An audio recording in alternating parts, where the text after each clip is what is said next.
Shalom, Bapak Ibu Saudara yang kekasih di dalam Tuhan.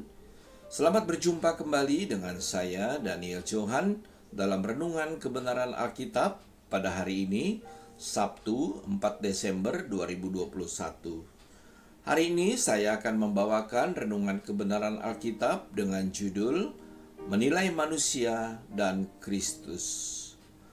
Alkitab adalah pedoman bagi kita dalam melihat kebenaran Allah yang telah dinyatakan.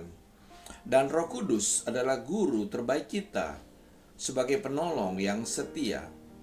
Roh Kudus yang ada dalam diri kita yang membuka hati dan pikiran kita untuk dapat mengerti kitab suci.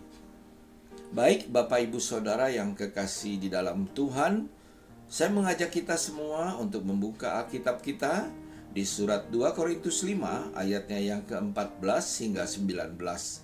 Saya akan menjelaskan satu persatu ayat tersebut di atas. Surat 2 Korintus 5 ayatnya yang ke-14 berbunyi demikian. Sebab kasih Kristus yang menguasai kami, karena kami telah mengerti bahwa jika satu orang sudah mati untuk semua orang, maka mereka semua sudah mati. Makna ayat 14 ini adalah oleh kasih karunia Allah yang telah dianugerahkan kepada Rasul Paulus, sehingga Rasul Paulus dapat mengerti kitab suci, bahwa jika satu orang sudah mati untuk semua orang, maka mereka semua sudah mati. Artinya, satu orang yang mati itu adalah Yesus. Maka semua orang yang mati dalam persekutuan dengan Adam telah ikut mati disalib dalam persekutuan dengan Kristus. Kristus telah mati untuk menebus semua orang dari dosa atau maut.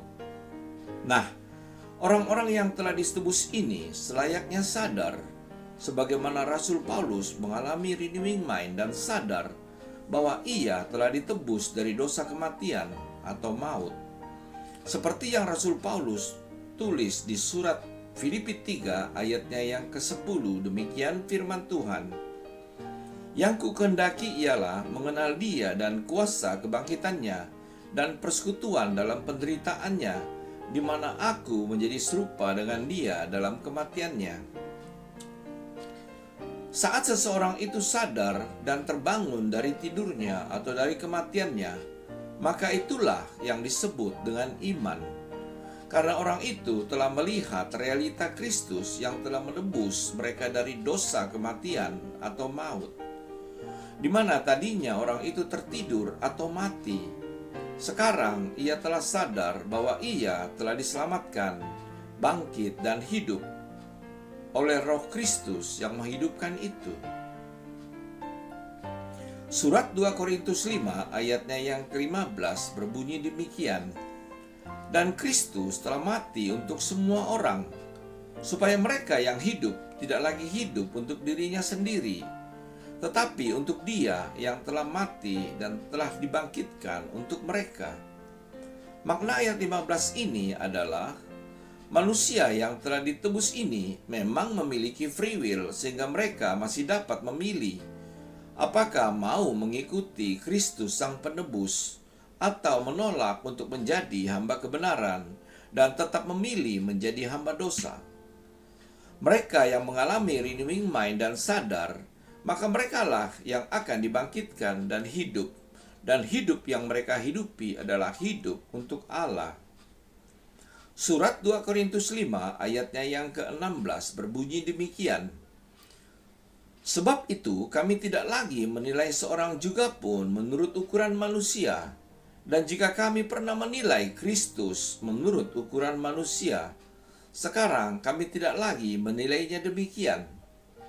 Makna ayat 16 ini adalah Rasul Paulus sebagai seorang ahli Taurat tahu bahwa semua manusia keturunan Adam yang pertama telah berdosa. Dan sekarang setelah Rasul Paulus menjadi manusia ciptaan baru, dia tidak lagi menilai orang lain sebagai manusia keturunan Adam yang pertama. Akan tetapi ia menilai mereka sebagai manusia keturunan Adam yang akhir.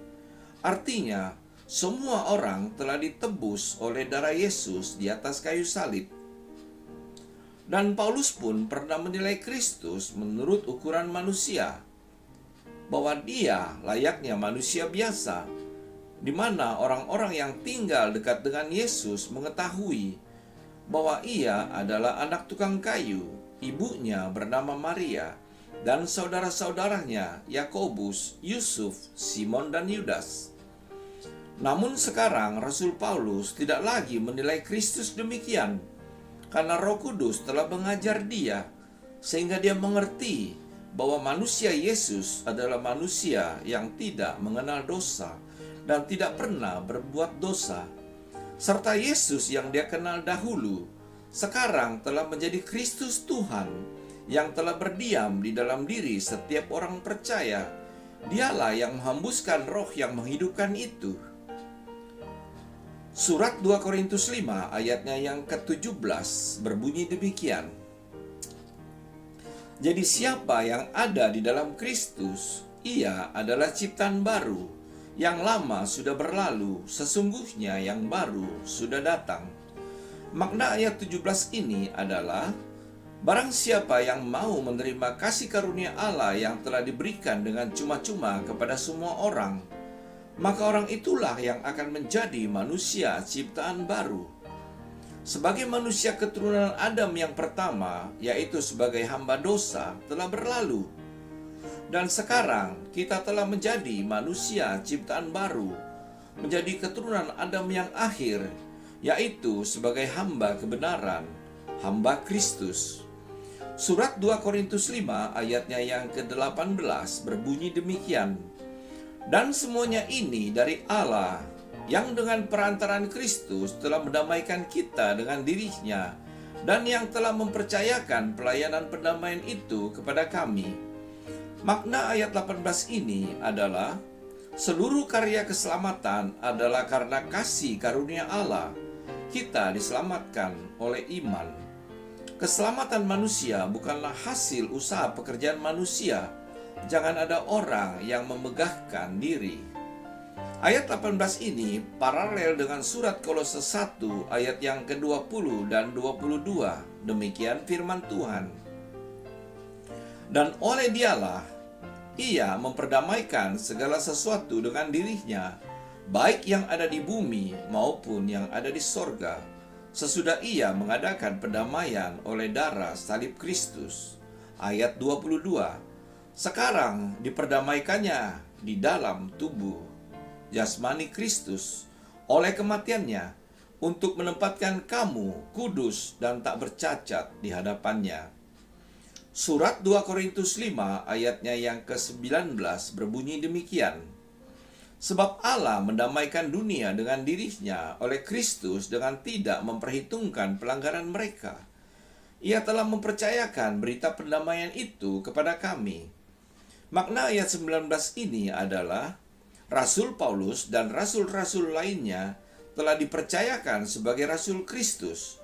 Merekalah yang dipercayakan untuk memberitakan Injil kasih karunia, bahwa manusia dosa telah ditebus dan manusia itu telah didamaikan dengan Allah oleh darah Yesus.